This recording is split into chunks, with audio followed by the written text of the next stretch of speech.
Hi everyone और सभी को नमस्कार। मैं रिचा गिरी। मेरे channel easy learning learn and grow में आपका बहुत बहुत स्वागत है। हम ईवीएस क्लास 5th का चैप्टर 6 देखेंगे, एवरी ड्रॉप काउंट्स। तो यहाँ पे हम पानी के इम्पोर्टेंस को देखेंगे, जैसा कि हम बचपन से पढ़ते आ रहे हैं कि जल ही जीवन है। यहाँ पे हम वाटर के इम्पोर्टेंस को देखेंगे और ये देखेंगे कितने डिफरेंट फॉर्म्स ऑफ वाटर है और कैसे जुडिशियसली हमें इसका यूज़ करना चाहिए। तो स्टार्ट होता है चैप्टर लॉन्ग लॉन्ग अगो। कहने का तात्पर्य है कि काफ़ी पहले की घटना है। ये जो पिक्चर है नीचे में वो गादसी सार का है। सार मतलब लेक। यहाँ के राजा जिनका नाम गादसी था उनके नाम पे ये लेक का नाम पड़ा, जो कि जैसलमेर का लेक है। तो 650 साल पहले लोगों द्वारा इसका निर्माण किया गया। यहाँ पे बहुत सी अद्भुत चीज़ें हैं जिसकी व्याख्या की गई है। आगे भी हम देखेंगे किसने इसकी व्याख्या की है। तो ये जो लेक है ये घाट से घिरा हुआ है और घाट के बाद सीढ़ियाँ आती हैं पानी तक पहुँचने के लिए। दो अलग अलग सीढ़ियाँ होती हैं, एक पानी तक पहुँचने के लिए, दूसरा वापस लाने के लिए, ताकि भीड़ भाड़ से बचा जा सके। बारांडा डेकोरेटेड हैं, बहुत बड़े हॉल्स हैं, रूम्स हैं और भी बहुत अट्रैक्टिव चीज़ें हैं यहाँ पे। यहाँ पे पीपल की गैदरिंग होती है, पीपल इकट्ठे होते हैं, वो त्योहारों को सेलिब्रेट करते हैं, प्रोग्राम्स मनाते हैं, म्यूज़िक डांस का प्रोग्राम चलता है, बच्चे आते हैं पढ़ने के लिए, खेलते हैं कूदते हैं। ये लेक किसी पर्टिकुलर पर्सन या पर्टिकुलर आदमी का नहीं है, बल्कि सभी लोगों का है। तो ये सभी लोगों का कर्तव्य बनता है कि इसे क्लीन रखें। यहाँ की दूसरी बड़ी खासियत ये है कि जो भी वाटर है इस लेक में वो रेन वाटर से कलेक्ट किया जाता है। तो रेन वाटर से अगर एक लेक भर जाए तो वो ओवरफ्लो होते हुए नीचे वाले लेक में जाता है। यहाँ पे ओवरफ्लो कहने का ये मतलब नहीं है कि वो पानी वेस्ट जाता है, बट वो आगे वाली नीचे के लेक में जाता है। इस तरीके से अगर नीचे का लेक भर जाए तो वो उसके नीचे के लेक में जाता है। 9 लेक्स कहा जाता है जो कि आपस में कनेक्टेड हैं और ये इसी रेन वाटर द्वारा फिल किए जाते हैं। अब आज की घटना के बारे में जिक्र की जाए तो अब गादसी सार का कोई यूज़ नहीं है। इन लेक्स के बीच में बहुत सारे बिल्डिंग्स बन गए हैं, कॉलोनीज़ बन गई हैं, जिसके कारण अगर एक लेक में पानी कलेक्ट होता है तो फिर वो ओवरफ्लो ही होता है, वो दूसरे लेक में नहीं जा पाता, क्योंकि बीच में बैरियर्स हैं जो कि कॉलोनीज़, बिल्डिंग्स एट्सेट्रा ने बनाई हैं। तो रेन वाटर जाहिर सी बात है वेस्ट होता है। अब हम इस नोट को पढ़ते हैं। यहाँ पे हम आंखों देखी घटना पढ़ेंगे एल्ब्रूनी के लिखे हुए संदेशों से। तो ये एक ट्रैवलर था जो कि उज़्बेकिस्तान से आया था।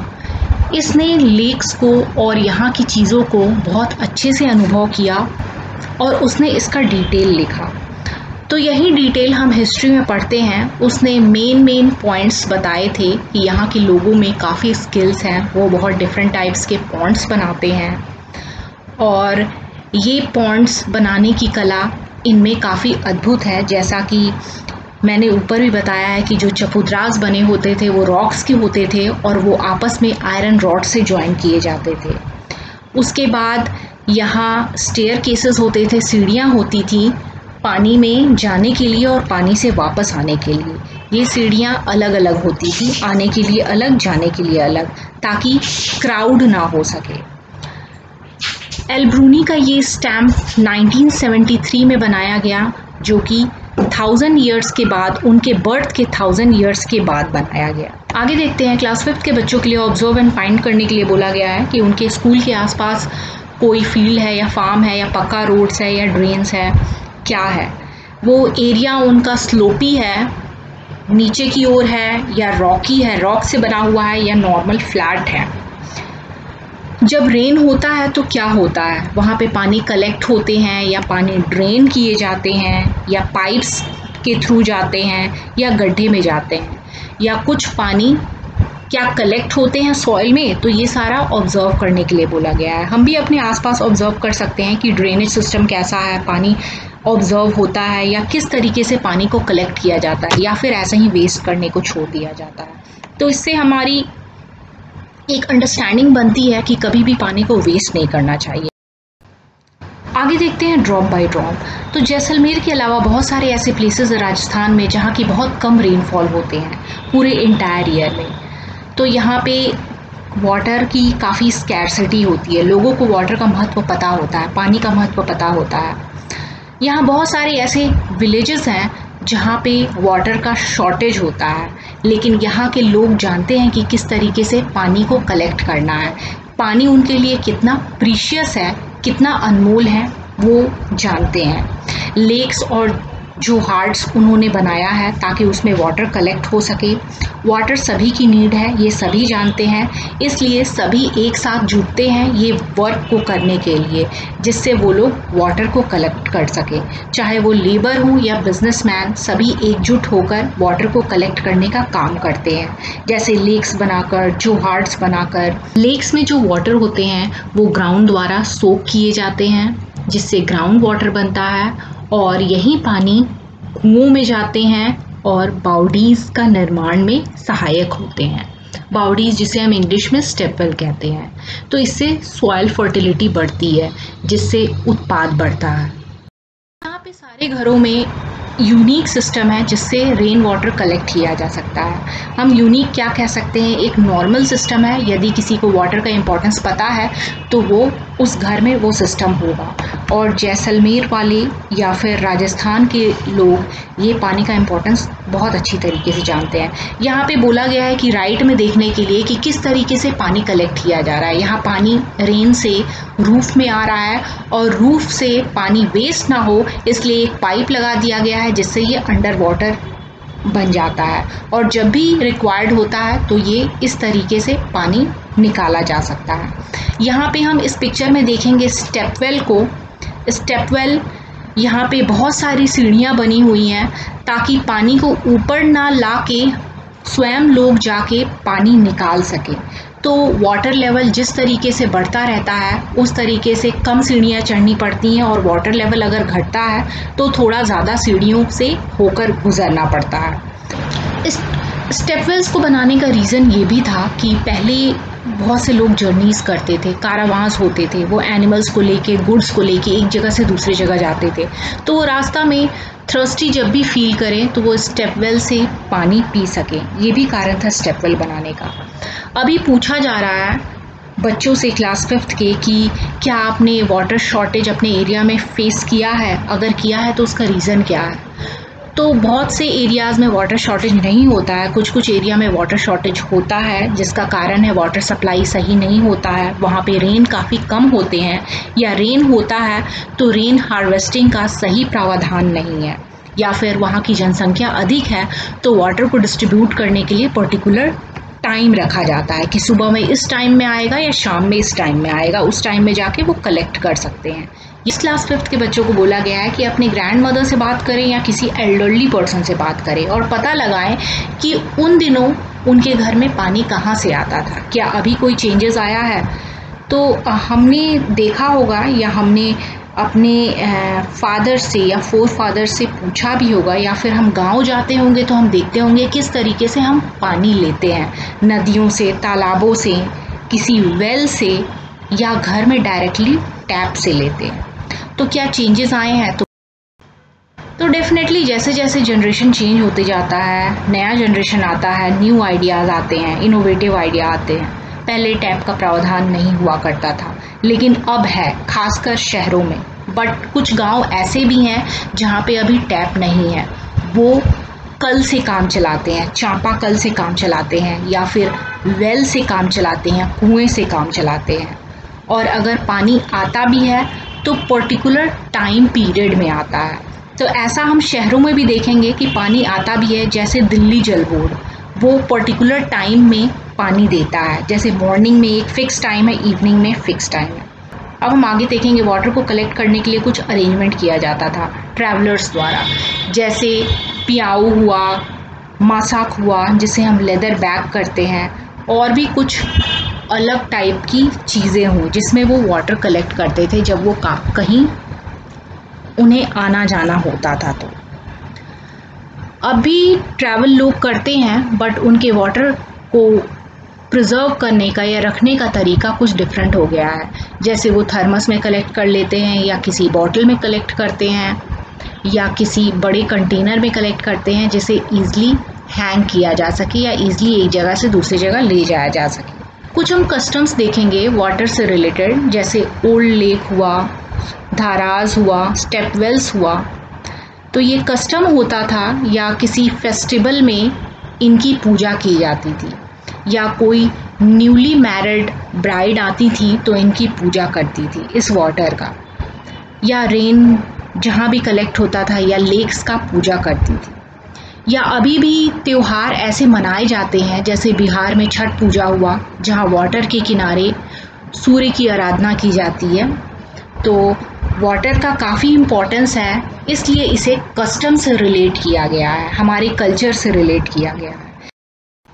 ये सारे कस्टम्स हम शहरों में भी देखेंगे कुछ नए रूप में, और जैसे ब्राइड यहाँ पे झरने की पूजा कर रही हैं, शहरों में हम देखेंगे टैप की पूजा करती हैं, नलों की पूजा करती हैं। और यहाँ पे बोला गया है कि क्या हम वाटर के बिना अपनी लाइफ को इमेजिन कर सकते हैं, तो डेफिनेटली नॉट, बिकॉज जल ही जीवन है। आगे हम देखते हैं, यहाँ पूछा जा रहा है कि क्या हमने स्पेशल पॉट्स देखा है वाटर को फिल करने के लिए अपने प्लेस में। तो कुछ लोगों ने देखा होगा, कुछ के प्लेस में नहीं होगा। खासकर हम मंदिर, मस्जिदों, गुरुद्वारों में ऐसे पॉट्स को देखेंगे। इस पिक्चर में दिखाया जा रहा है एक कॉपर पॉट है और दूसरा येलो पॉट है जो कि ब्रास का बना हुआ है। तो यहाँ पे पानी कलेक्ट किया जाता है। यहाँ तक कि जो पानी भी आ रहा है वो डिफरेंट शेप से आ रहा है, जैसे ये माउथ का शेप है, फेस का शेप है, जिसमें माउथ से पानी गिर रहा है। यहाँ भी सेम वे है। नीचे देखते हैं हम, have you ever seen any beautiful building near the place of water where. तो कहीं हमने ब्यूटीफुल बिल्डिंग देखा है किसी वाटर के प्लेस पे, कहाँ देखा है? इसका तो बहुत बड़ा उदाहरण ताजमहल है। अगर हमने ताजमहल रियल में नहीं देखा तो किसी पिक्चर में भी देखेंगे तो ताजमहल के सामने हम पॉन्ड देखते हैं, पानी का कलेक्शन देखते हैं जो कि यमुना नदी का पानी है। कुछ फाइंड आउट करने के लिए बोला गया है क्लास 5th के बच्चों को, तो हम ये स्किप करते हुए आगे बढ़ते हैं। यहाँ पे कुछ नोट लिखा हुआ है जिसे थिंक करने के लिए बोला गया है कि इसके बारे में हम सोचें। 1986 की घटना है जब जोधपुर में रेन नहीं हुआ था। उनके सराउंडिंग्स एरिया में भी, आसपास के एरिया में भी रेनफॉल नहीं हुआ था। तो वहाँ के लोगों को स्टेपवेल की याद आई। तो स्टेपवेल काफ़ी गंदा पड़ा था, उन्हें क्लीन किया गया। वहाँ काफ़ी अधिक गार्बेज थे। 200 ट्रक्स को लगाया गया और 200 ट्रक्स गार्बेज निकाला गया, कचरा निकाला गया। वहाँ के लोगों ने पैसे कलेक्ट करके ये कचरा को निकाला, और फिर जब पानी आ गया तो ये स्टेपवेल वापस से भुला दिया गया। तो इसके बारे में सोचने के लिए इसलिए कहा गया है कि अगर हमें कोई प्रॉब्लम हो, चाहे वो पानी से रिलेटेड हो या किसी और से रिलेटेड, तभी हम उसका सल्यूशन ढूंढते हैं। हम चीज़ों को उस तरीके से यूटिलाइज़ नहीं करते हैं कि आगे में हमें प्रॉब्लम ही ना आए। तो इसके बारे में सोचने को कहा गया है। आगे देखते हैं, पुनीता एक लड़की है जो कि ऐसे एरिया में रहती है जहां 2 पुराने कुएं हैं, और उनकी ग्रैंड मदर का कहना है कि 15 से 20 साल पहले इन कुओं में पानी हुआ करता था, लेकिन ये अब सूख गए हैं। तो सूखने का क्या कारण है? एक तो ये कि वाटर पंप किया जाता है उन कुओं से, अंडरग्राउंड से, with the help of electric Motors. तो पहला कारण क्या है कि वाटर पंप किया जाता है अंडरग्राउंड से इलेक्ट्रिक मोटर से, जिससे वो कुएं सूख गए। दूसरा कारण ये है कि जो वहाँ पे लेक है जहाँ पे रेन वाटर कलेक्ट किया जाता था वो किसी काम के नहीं है, मतलब अब वहाँ पे रेन वाटर कलेक्ट नहीं किया जाता है। तीसरा कारण ये है कि जो वहाँ पे सॉइल था जिस पे ट्रीज थे या पार्क्स था, अब वो कवर हो चुका है सीमेंट से, तो जिसके कारण ग्राउंड वाटर कलेक्ट नहीं हो पाता है, सॉइल से पानी ऑब्जर्व नहीं। एक और रीज़न पूछा गया है और उसे एक्सप्लेन करने के लिए बोला गया है। तो एक बहुत बड़ा कारण हो सकता है डिफॉरेस्टेशन। हम किसी न किसी कारणवश पेड़ों को काटते हैं, पेड़ों को हम लगाते नहीं हैं। तो हमें पेड़ों को काटना बंद करना चाहिए और ज़्यादा से ज़्यादा पौधों को प्लांट करना चाहिए। इसके अलावा हम जो पुराने वेल हैं, पुराने कुएं हैं, उसको एज अ गटर की तरह यूज़ करते हैं, एज अ डस्टबिन यूज़ करते हैं, तो जिससे जो थोड़ा बहुत पानी है वो भी गंदा हो चुका है और उसकी सफाई का हम सोचते तक नहीं है। तो अब हम देखते हैं द स्टोरी टुडे, आज की स्टोरी देखते हैं। तो यहाँ पे डिफरेंट वेज बताया गया है जहाँ पे पीपल वाटर को मैनेज करते हैं। अब हम अगले पेज में देखेंगे जो कि पेज नंबर 57 है और यहाँ पे डिस्कस करने के लिए बोला गया है। यहाँ पे बोला गया है हम किस तरीके से अपने घरों में वाटर यूज़ करते हैं। तो बहुत सारा तरीका बताया गया है। जैसे हम इस पिक्चर में देखेंगे कि जल बोर्ड द्वारा वाटर टैंकर भिजवाए जाते हैं। कॉलोनीज़ में लोग आते हैं अपने बकेट लेके या कोई बर्तन लेके उसमें पानी कलेक्ट करते हैं और ये ट्वाइस अ डे किया जाता है। लोग क्यू में लगते हैं और पानी कलेक्ट करके फिर जाते हैं। दूसरा वे वेल का है, यहाँ कुएं से पानी कलेक्ट किया जाता है। तीसरा वे है कि एक फ़िक्स टाइम पीरियड के लिए पानी सप्लाई होता है घरों में और वो पानी को टैंक में कलेक्ट कर लेते हैं ताकि थ्रू आउट डे वो यूज़ कर सके नलों से। चौथा वे ये है कि हमें हमेशा पानी का सप्लाई रहता है किसी किसी घर में। एक और वे है हैंड पंप। तो कहीं कहीं हम हैंड पंप यूज़ करते हैं, बट ये हैंड पंप सॉल्टी वाटर देता है तो ये पीने के लिए नहीं होता है, पीने के लिए दूसरा पानी यूज़ किया जाता है। अगला पिक्चर में हम देखेंगे पंप को। तो यहाँ जल बोर्ड की पाइपलाइन से डायरेक्टली पंप जुड़ा होता है जिससे पानी का कोई शॉर्टेज नहीं होता है, थ्रू आउट पानी आता रहता है घरों में। नेक्स्ट पानी को मैनेज करने का तरीका है मोटर पंपों द्वारा। तो इन मोटर पंपों द्वारा बोरवेल से पानी को खींचा जाता है, बट ये इलेक्ट्रिसिटी की हेल्प से होता है। अगर इलेक्ट्रिसिटी ना रहे तो ये पानी नहीं आएगा। तो हम सभी के घरों में एक ना एक तरीके से हम पानी लेते हैं और इस तरीके से हम पानी को मैनेज करते हैं। आगे देखते हैं, हमें डिस्कस करने के लिए बोला गया है। तो सभी का राइट्स है जीना और सभी का ये भी राइट है उन्हें प्रॉपर वाटर मिले जीने के लिए प्लस पीने के लिए। कुछ लोग हैं जो पानी को खरीदते हैं इसलिए क्योंकि उनके एरिया में पानी की स्कैर्सिटी होती है और पानी की सप्लाई के लिए काफ़ी टेक्नोलॉजीज़ का यूज़ किया जाता है जिसमें पैसे लगते हैं। तो इन पैसों की भरपाई के लिए सरकार इन लोगों से पैसे वसूल करते हैं जो कि पानी लेते हैं। तो should it be like this? तो डेफिनेटली ऐसा नहीं होना चाहिए। प्रॉपर मैनेजमेंट होना चाहिए पानी का जिससे सभी लोगों को फ्री ऑफ कॉस्ट पानी पहुँचे। Water on this earth is for one and all, बिल्कुल सही है। Some people draw out water from the ground by deep bore wells. तो ये सही नहीं है कि कुछ लोग जो है वो डीप बोर वेल्स का यूज़ करके पानी कलेक्ट करते हैं। इससे क्या होता है, दूसरों को पानी की कमी पड़ जाती है। हमने ऐसा देखा है अपने एरिया में। कुछ लोग होते हैं वो डायरेक्टली पंप यूज़ करके जल बोर्ड के पाइपलाइन से पानी लेते हैं, तो इससे दूसरों को प्रॉब्लम फेस करना पड़ता है। दूसरों के लिए पानी की स्कैर्सिटी होने लगती है, उन्हें एनफ अमाउंट में पानी नहीं मिलता है जितना मिलना चाहिए। तो ये सभी ने एक्सपीरियंस किया होगा। यहाँ पे दिल्ली जल बोर्ड द्वारा बिल है, तो यहाँ बोला गया है कि किस ऑफिस से ये बिल है। तो दिल्ली जल बोर्ड का बिल है जो कि हम यहाँ पे देख रहे हैं, दिल्ली सरकार द्वारा पारित किया गया है। Do you get a water bill at home?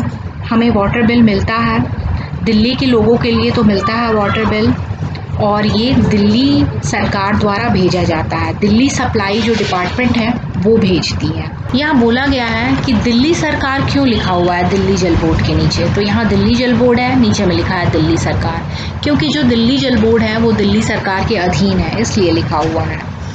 In whose name is the bill, how much money do have to pay for each month. तो यहाँ पे हम देखेंगे नेम, यहाँ पे श्री मोहम्मद उमर एंड डॉक्टर मोहम्मद शोएब नाम है और यहाँ पे बिल अमाउंट भी दिया हुआ है, टोटल बिल अमाउंट। आगे बोला गया है कि हमें क्या वाटर के लिए पे करना पड़ता है। तो कुछ लोगों को पे करना पड़ता है, किसी किसी एरिया में पे करना पड़ता है, कुछ अमाउंट पे करना पड़ता है जैसे 200 या 300 का करीब। और ये रेट डिफरेंट कॉलोनीज़ में डिफरेंट नहीं होते हैं बल्कि सेम होते हैं। आगे देखते हैं इट कैन बी डन। तो यहाँ पे हम कुछ पॉजिटिव चीज़ें देखेंगे जो कि किया जा सकता है। तो कुछ लोग ऐसे होते हैं जो हार्ड वर्किंग होते हैं, जो कि पानी का मैनेजमेंट प्रॉपर तरीके से करना चाहते हैं या करते हैं। तो तो ये एक hard working water management group है जिसका नाम तरुण भारत संघ है, जिसने धारकी माई की हेल्प की। ये धारकी माई का पिक्चर है जो कि अलवर डिस्ट्रिक्ट में रहती हैं राजस्थान के, और यहाँ इस विलेज के वुमेन सारा टाइम लगाते हैं हाउस होल्ड एक्टिविटी में और एनिमल्स को पालने पोसने में। कभी कभी इनका पूरा रात बीत जाता है पानी को पुल करने में, किस तरीके से पानी को निकाला जाए, और पानी को निकालने में सारा समय बीत जाता है क्योंकि इनके पास एनिमल्स हैं और एनिमल्स और खुद के लिए भी इनको पानी की ज़रूरत पड़ती है। गर्मी के दिनों में कुएं सूख गए और कुछ लोगों को गांव छोड़ना पड़ा, पर धारकी माई इस ग्रुप के बारे में सुना था उन्होंने, तरुण भारत संघ ग्रुप, ये उस ग्रुप से हेल्प मांगा और इस ग्रुप में डिसाइड किया लेक बनाने का। अब यहाँ पे वाटर क्राइसिस कम है, पानी की स्कैर्सिटी कम है, पानी अवेलेबल हो जाता है उनके काम के लिए, उनके जानवरों के लिए और उनके खुद के लिए। पूछा जा रहा है कि क्या हमने ऐसे न्यूज़ को सुना है? डेफिनेटली हमने ऐसे न्यूज़ को सुना है, ऐसे प्रॉब्लम्स को सुना है, और इन प्रॉब्लम्स का सल्यूशन निकालने वाले ग्रुप्स को भी हमने देखा है कि कुछ ऐसे ग्रुप ऑफ पीपल होते हैं जो कि ऐसे प्रॉब्लम को सॉल्व करते हैं। वो पुराने तालाबों को, लेक्स को, स्टेपवेल्स को रीबिल्ड करते हैं, पुनर्निर्माण करते हैं, या फिर नए लेक और कुएं का निर्माण करते हैं। तो ये जो चैप्टर है वो बताता है कि पानी का क्या इम्पोर्टेंस है और किस तरीके से पानी का हमें सदुपयोग करना चाहिए, कैसे हमें पानी को वेस्ट होने से बचाना चाहिए, किस तरीके से जो पुराने तालाब हैं, स्टेपवेल्स हैं, कुएं हैं, उनको रीबिल्ड करना चाहिए और वाटर को हार्वेस्ट करना चाहिए, किस तरीके से रेन वाटर को कलेक्ट करना चाहिए, क्योंकि जल ही जीवन है। तो आई होप कि चैप्टर आपको समझ आया होगा और इससे रिलेटेड जो भी क्वेश्चन है आप इजीली अटेम्प्ट कर लेंगे। अगर वीडियो अच्छा लगे तो इसे लाइक कीजिए, इसे शेयर कीजिए उन तक जिन तक नहीं पहुंच पा रहा है, और प्लीज़ सब्सक्राइब कीजिए यदि आपने नहीं सब्सक्राइब किया है तो। Thank you so much for watching.